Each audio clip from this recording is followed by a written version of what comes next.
মাননীয় স্পিকার, 13টি শিক্ষা প্রতিষ্ঠানের ল্যাব স্থাপন করা হলো।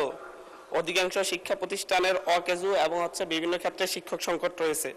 ধন্যবাদ মাননীয় স্পিকার।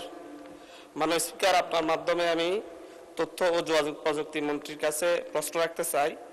ডাক টেলিযোগাযোগ ও তথ্য প্রযুক্তি মন্ত্রী মহোদয়, অনুগ্রহ করিয়া বলিবেন কি, আমার নির্বাচনী এলাকা উপকূলীয় দ্বীপ হাতিয়া এই অঞ্চলের পিছাইয়া পড়া শিক্ষার্থীদের মাঝে আধুনিক ও প্রযুক্তিগত শিক্ষা বিস্তারের লক্ষ্যে মাধ্যমিক ও উচ্চ মাধ্যমিক বিদ্যালয়গুলিতে কম্পিউটার ল্যাব স্থাপন করিবার ব্যাপারে আপনার পরিকল্পনা কি? মাননীয় ডাক ও টেলিযোগাযোগ মন্ত্রী। ধন্যবাদ মাননীয় স্পিকার। তথ্য ও যোগাযোগ প্রযুক্তি বিভাগের আওতাধীন তথ্য ও যোগাযোগ প্রযুক্তি অধিদপ্তর কর্তৃক বাস্তবায়নাধীন শিক্ষা প্রতিষ্ঠান ডিজিটাল ল্যাব স্থাপন প্রকল্প দ্বিতীয় পর্যায়ের আওতায় বর্তমানে নোয়াখালী জেলার হাতিয়া উপজেলায় মোট 13টি শিক্ষা প্রতিষ্ঠানে কম্পিউটার ল্যাব স্থাপন করা হয়েছে।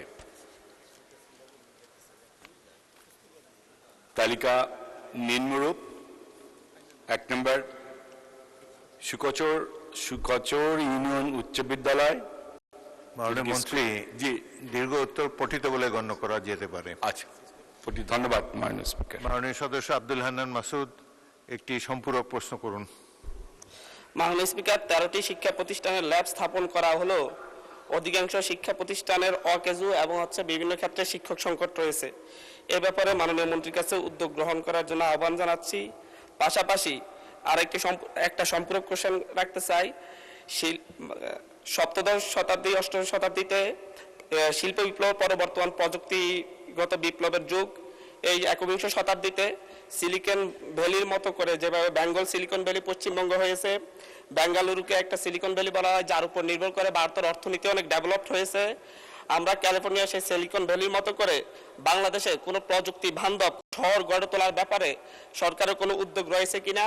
এই ক্ষেত্রে যে কোনো একটা ছোট দ্বীপকে সরকার চাইলে একটা প্রযুক্তি বান্ধব শহরে গড়ে তুলতে পারে এবং প্রযুক্তি প্রতিষ্ঠানগুলোকে নিরাপত্তা প্রদান করলে এই ক্ষেত্রে বাংলাদেশ প্রযুক্তি বিপ্লবের ক্ষেত্রে এগিয়ে যেতে পারে।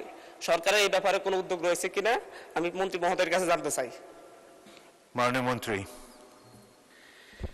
ধন্যবাদ মাননীয় স্পিকার। সরকারের এরকম পরিকল্পনা রয়েছে। ইনশাল্লাহ আমরা আস্তে আস্তে আমাদের সরকারের পরিকল্পনাগুলো বাস্তবায়ন করব। ধন্যবাদ মাননীয় স্পিকার।